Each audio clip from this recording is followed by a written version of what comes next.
You're listening to America's Healthiest City on Mike King Biz Radio Network on ESPN Richmond 106.1 and Choice 105.3. Before we take a tour around the orchard or the garden, and I don't know which you Orchard. Yeah. Um, Let's kind of get into Happily Natural Day. yeah. That's the nonprofit Yep. organization that is responsible for the work that you do. Yeah. Okay. Yeah. You're a community builder. You're an activist. Yep. You are a farmer. I am all those things. Happily Natural Day is our nonprofit organization. I'm the founder and director of it. Happily Natural Day actually is 21 years old this year. We started out as simply a festival that happened annually every summer, and it evolved into this organization that takes spaces and transform them into farms and gardens and green space. But that came from, just iterating around what works and what smelled like the right way to go in order to get to root causes of a lot of the issues. Our organization came out really just focusing on holistic health, right, in the Black community. And as a result, we started working with Black farmers, because how you talk about health and you're not talking about food, right? And those farmers, took me under the wing, so to speak. I started out not really building gardens, started out selling their produce in the hood. And did that for a bunch of years, man, probably like 6 years before I started an actual garden. And when I started the garden, I felt like alarm bells started going off. And I'm like, oh, this is something special. This is feeding me in a different way. I mean, we talk a lot about social issues. We talk about social inequity, but like finding a space where you can actually do a thing and then see, the change, that was really important for me. And I found that doing urban farming across the city. So that coincides a little bit, I think, with your tenure at Leadership Metro Richmond and kind of design thinking and well, to back up, I had Happily Natural Day as my side work, like my passion work. When we first started, I was working at the Black History Museum when we started Happily Natural Day. After I left the Black History Museum, I ended up working for a bunch of different organizations. Disability, I worked for the Department of Department of Rehab Services. I was a disability claim analyst. And then I left there and worked for Department of Social Services as an intake worker for basically, I was the food stamp guy. So all the while, that's like almost 10 years, I was doing Happily Natural Day at the same time. You know what I mean? While I was at the city, I really got deep into kind of like policy change, right? Because here I am, I'm doing Happily Natural Day. I'm also doing food stamps and Medicaid and TANF. I got people I'm interviewing every day of the week at Marshall Plaza.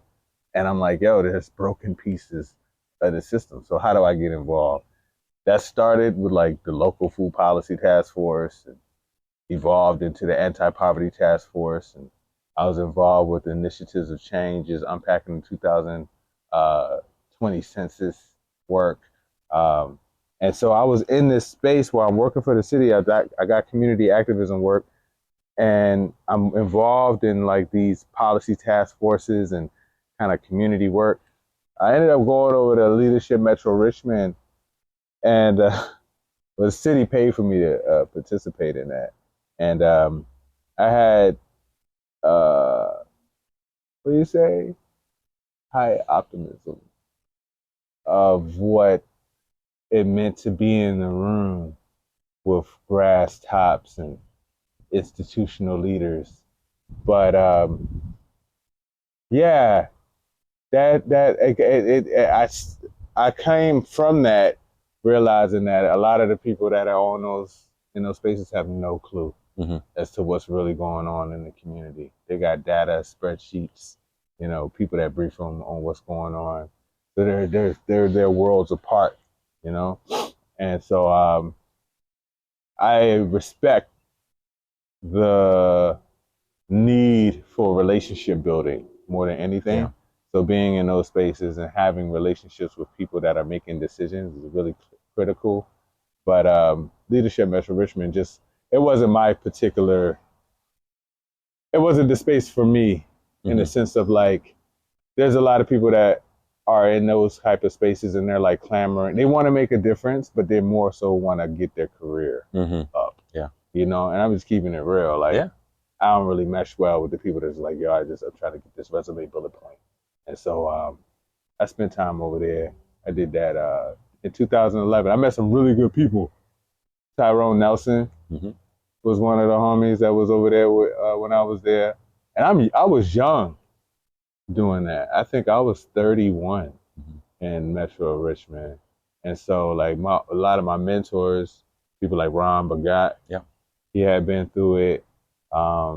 People like Matthew Freeman, he was through there. Yeah, there's a lot of good people that I have lifelong relationships with. But I recognize that, we got grassroots community work that we got to do that has to be married with policy change. Yeah. But in our system, our community, our ecosystem, a lot of folks put so much emphasis on policy change that they forget that there's a hand that has to actually touch the things, you know what I mean? And so I live on that side of the world more comfortably.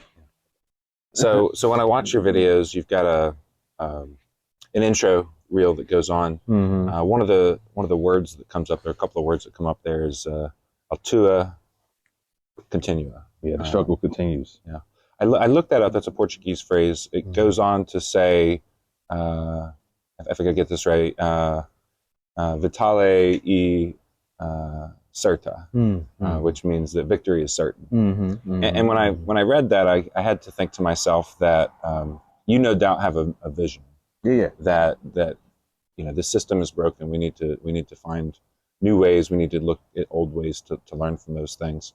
But the work that you do is never ending, and I wonder to myself, does that vision, that it persists? That has to happen. Yeah. You fight and you keep fighting. Do you believe that victory is certain? Yeah, man. It's inevitable. The society. Well, do you want to show me around a little bit? I've got some more questions for you. Yeah, let's walk. Let's walk. The systems front. So let's see. Let's go this way. I'll show you our greenhouse. This is the first of what will be 4 greenhouses on the space. This year we're gonna put up 2 more or 3 more. And right now we're growing greens, lettuces, carrots.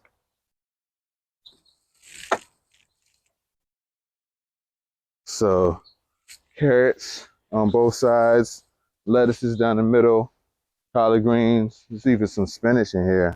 Oh, look at them. Look at that. See that? Beautiful. Look at that. You see that? All organic. I saw no pesticides. No pesticides, no herbicides. All good money. And look.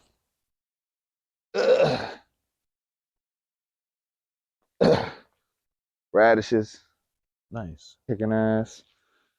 I'm not gonna pick none of the carrots in there ready yet. But yeah, this is our work is about how do you increase access to healthy food in the community and have the community own the solution. Yeah. Right? So we build the spaces training people, right, how to install farms in cities and rurally, right?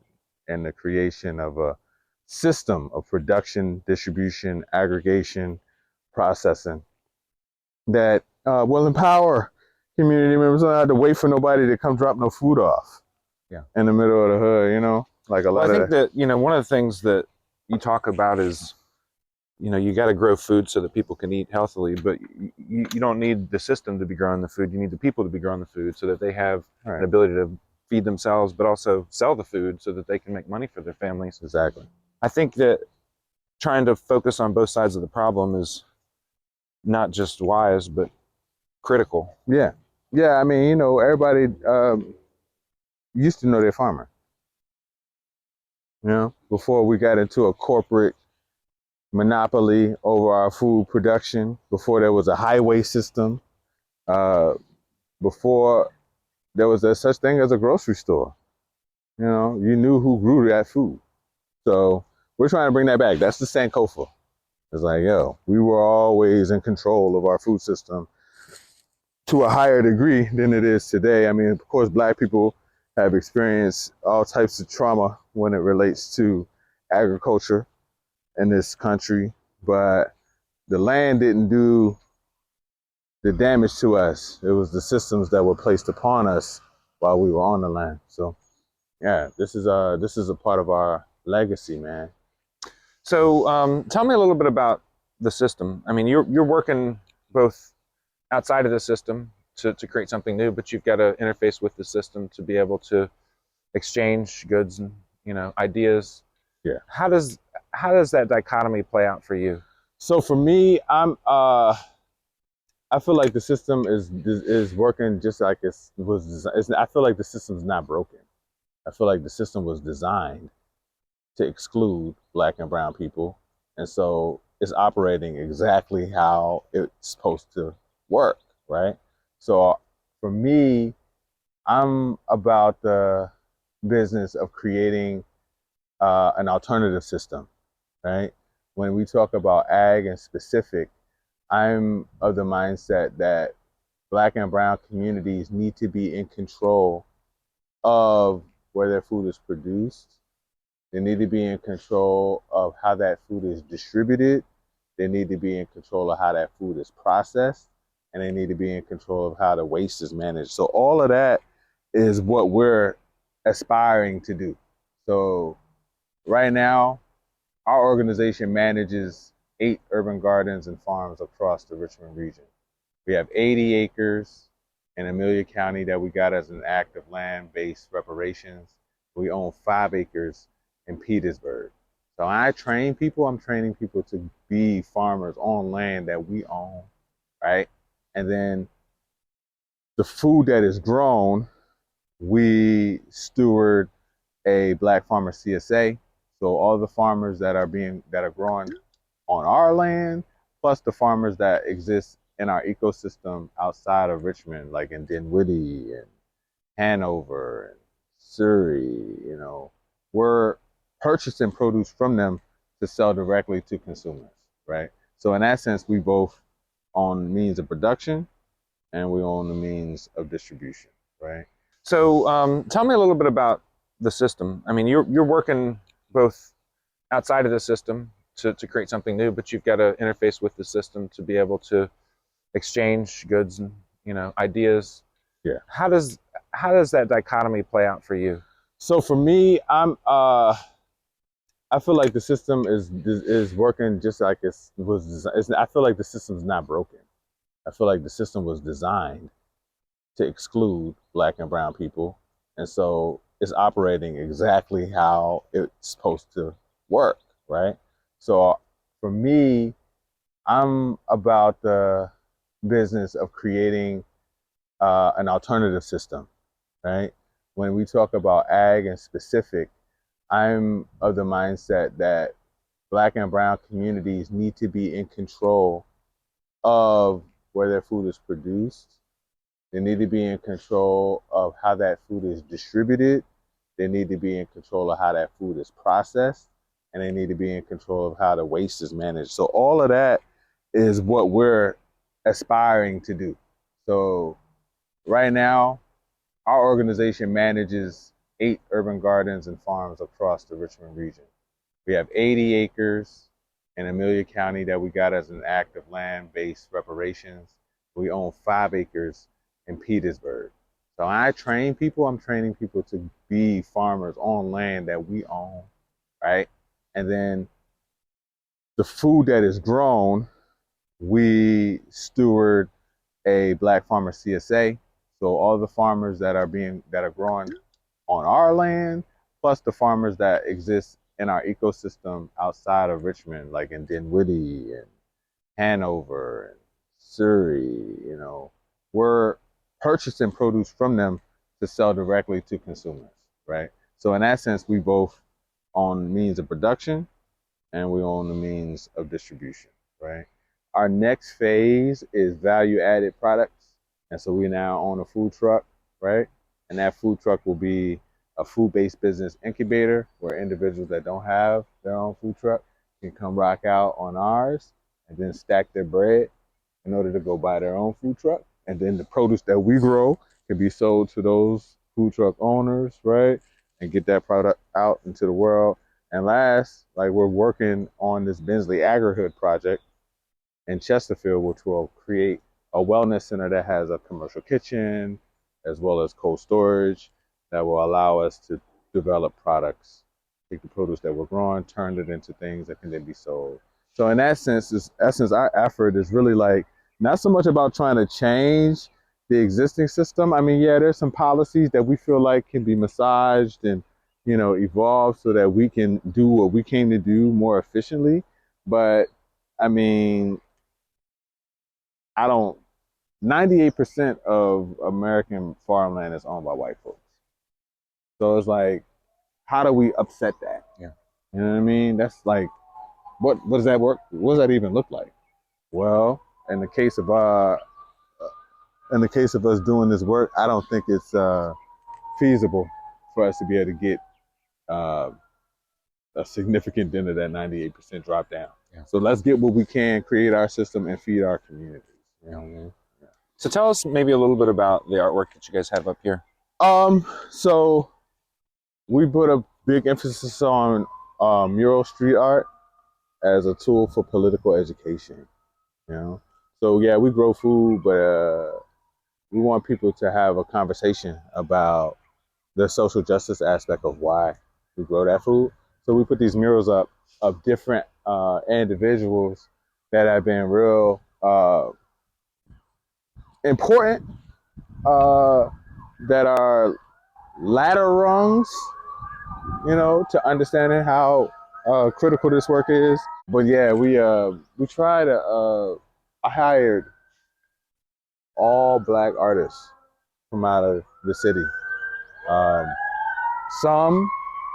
This one is some homies that were from Atlanta.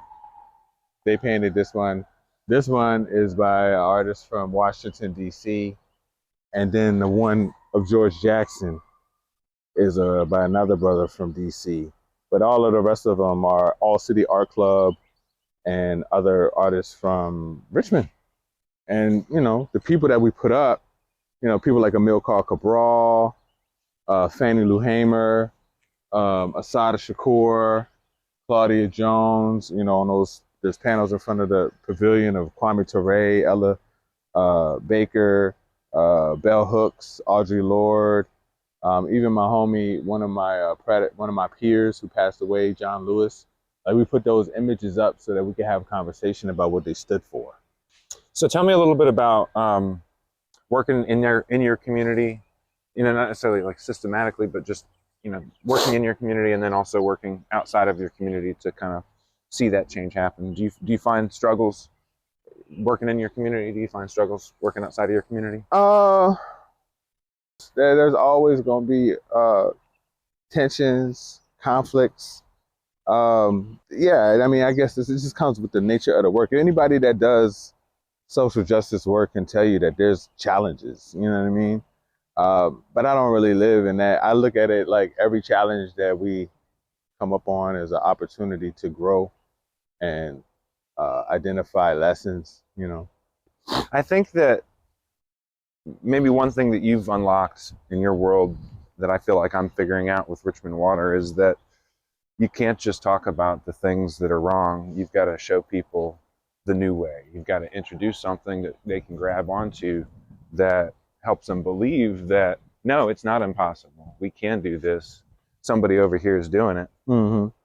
How has that impacted your work? Do you feel like you're always trying to do what other people think is the impossible? Do you feel like it's impossible, or do you I don't really... feel like none of that what I'm doing is impossible. I feel like sometimes I feel delusional. I told my wife, I said it the other day, I was like, yo, sometimes I feel crazy, man, doing this stuff. But no, to be fair, I'm just being funny and facetious. But the reality is like, I wouldn't be doing this if I didn't have a love for it and it didn't give me something.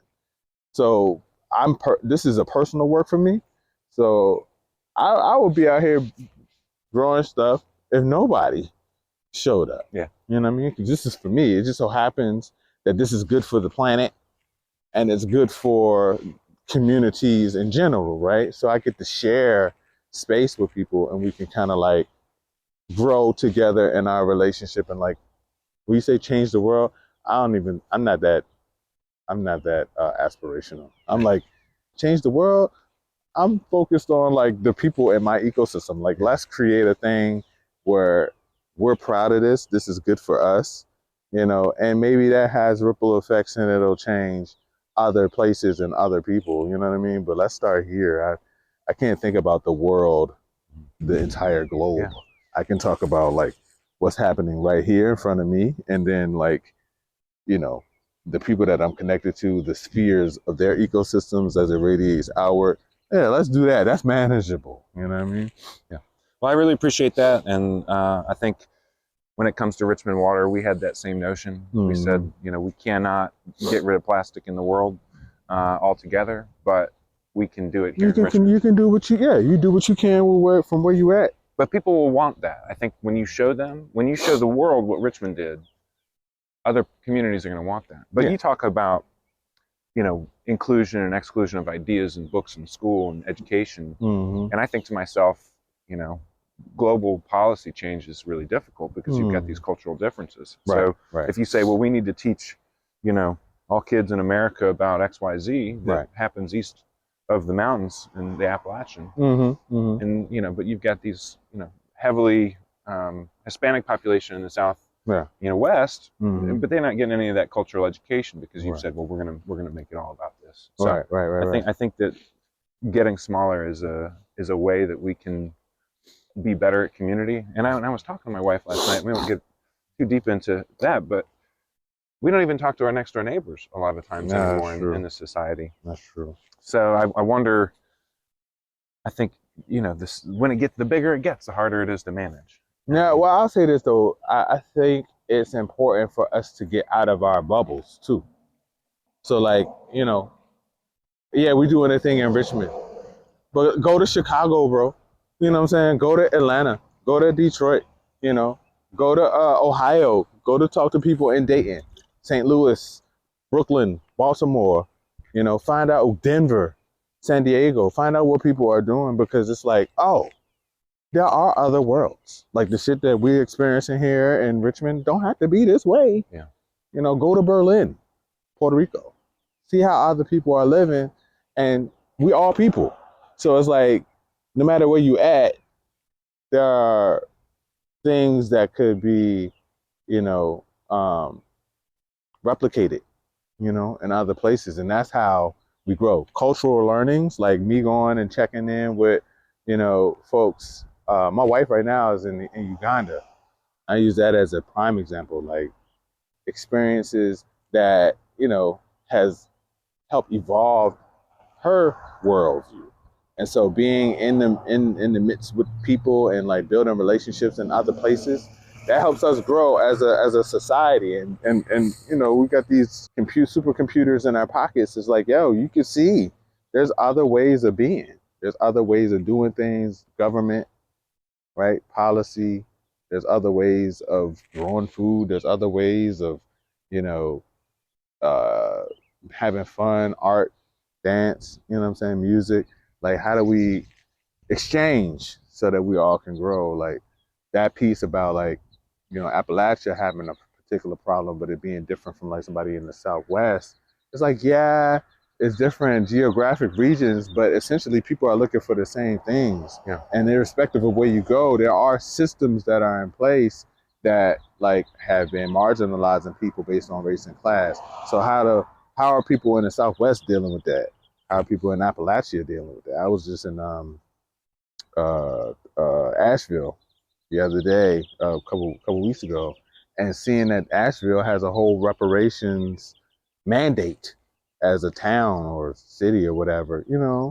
It's like, okay, well, that can happen here. Yeah. They're like, give the land back in Asheville. I'm like, well, yes, give the land back in Richmond, give the land back in Detroit, Atlanta, wherever you at. So it's just about will, but learning what other people are doing is critical to making that unfold, I feel. So just as I look around the space here, I see 5 acres is fully functional and planted. How much food is going to get produced? How many people can you kind of feed out of this? Is there a number to quantify that? You know what? That's a good question. I think we're looking at about 3 acres under production right now. So that's about 120,000 square feet total.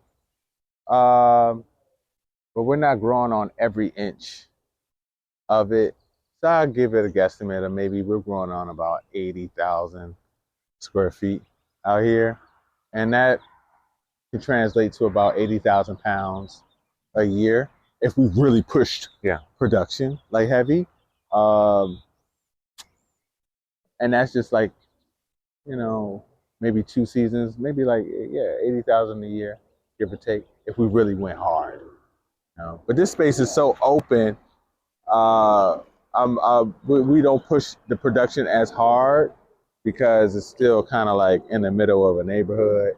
And then, I got a small team. Yeah. I don't got like 20 workers, you know what I'm saying, every day. Yeah. We do bring volunteers out here.